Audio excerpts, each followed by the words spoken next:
क्या कहेंगे? अगर मैं यहाँ आज मेरी तारीख ना होती तो अभी उनके बीच में होती। जब यहाँ से जाऊंगा तो उनके धरने में शामिल होकर अपनी सहमति और अपना समर्थन उनको, क्योंकि जिसके हाथ में डालना पड़ेगा वो अपनी लड़ाई लड़ने का काम करेगा। और जिस तरह से जैनों के, सिखों के, बुद्धिस्टों के, ईसाइयों के, मुसलमानों के ऐसे समय में उनकी नजर है कि कौन उनके साथ खड़ा होगा, और हम हर कमजोर के साथ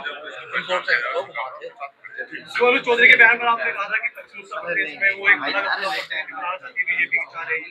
मैं आज स्पष्ट कर रहा हूँ, अनुज हमारे क्षेत्र के हैं, मैं उनको भी कहना चाहता हूँ कि वो किसी सरकार के राजनीतिक साजिश के शिकार न हो जाए। वो किसान परिवार से आते हैं, जिस दिन सरकार का मतलब निकल जाएगा वो दूध में से मक्खी की तरह निकाल देंगे और वो जनता की नजरों में वो पार्टी बन जाएंगे, और दूसरी सरकारें जब बदलेंगी तो वो सरकार तो बदल जाएगी। तो नेता जो उनसे इस तरह के बयान या इनके बयान को जो इस तरह से जो है बढ़ावा दे रहे हैं वो तो हट जाएंगे, कुर्सी से दूसरे आ जाएंगे।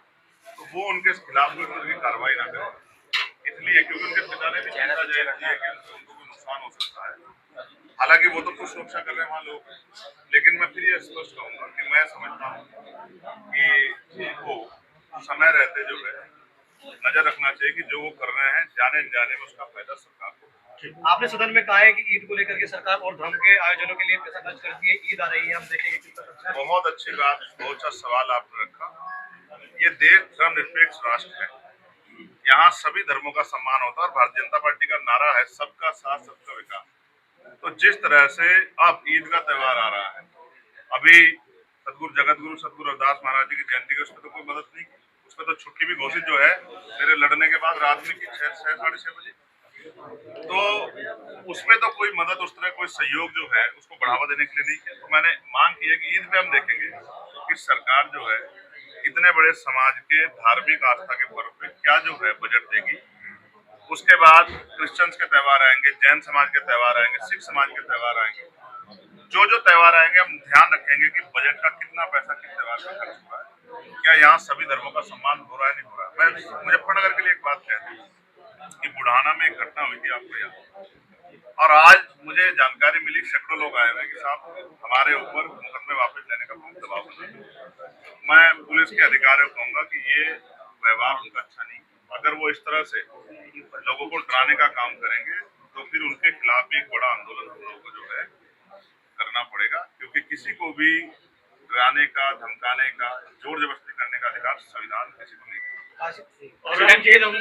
बहन जी ने मांग की जाति जनगणना हो, नहीं होनी चाहिए जाति जनगणना। और मैं तो माननीय काशीराम साहब को भारत रत्न दिया जाए, क्योंकि वो रहबरों के सबसे बड़े नेताओं में से एक है।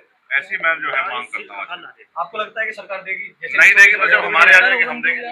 औरंगजेब की कब्र को लेकर बड़ा मुद्दा बनाया जा रहा है इस वक्त। ये कहाँ पर है? महाराष्ट्र में। आप तो यहाँ उत्तर प्रदेश के जब महाराष्ट्र जाऊंगा तो उनका जवाब। चंद्रशेखर जी, गन्ने पर इस बार मूल्य नहीं बढ़ा, लेकिन मैंने अभी आपके पार्लियामेंट में उठाया, आपको पता नहीं पता है?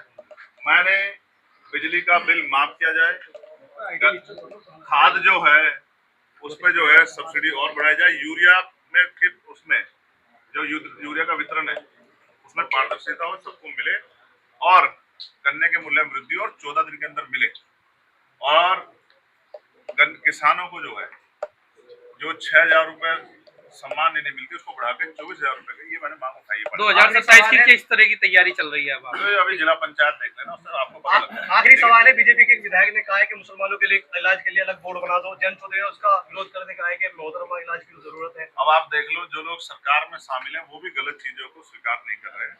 तो मेरे जैसा संविधान को मानने वाला व्यक्ति तो यही कहेगा कि ये सरकार में बैठे लोग जिस तरह का प्रयोग कर रहे हैं, मुख्यमंत्री को संज्ञान लेना चाहिए कि उनकी सरकार, उनकी प्रदेश की सरकार प्रदेश को किस ओर ले जाना चाहती है। ऐसे सारे अधिकार सारे हत्या कर दी गई है, उसके बारे में आपको क्या लगता है? और अगर आपको याद हो, उस पत्रकार की मांग पार्लियामेंट, उसकी आवाज मैंने पार्लियामेंट में भी और एक्ट के माध्यम से भी उठाई, और मैं आपके माध्यम से कह रहा हूँ कि सरकार को पत्रकारों की सुरक्षा सुनिश्चित करनी चाहिए, और उनको भी, वकीलों को भी, इनको भी जो है कानून बना के इसका लाभ देना चाहिए कि वो इस धर्म को निभा रहे हैं, बाद में उनके रिटायरमेंट के बाद उनका ख्याल रखें। जैन चौधरी को चाहेंगे 27 विधानसभा चुनाव में? जब जैन जी इस पे बात करेंगे तब आपको धन्यवाद।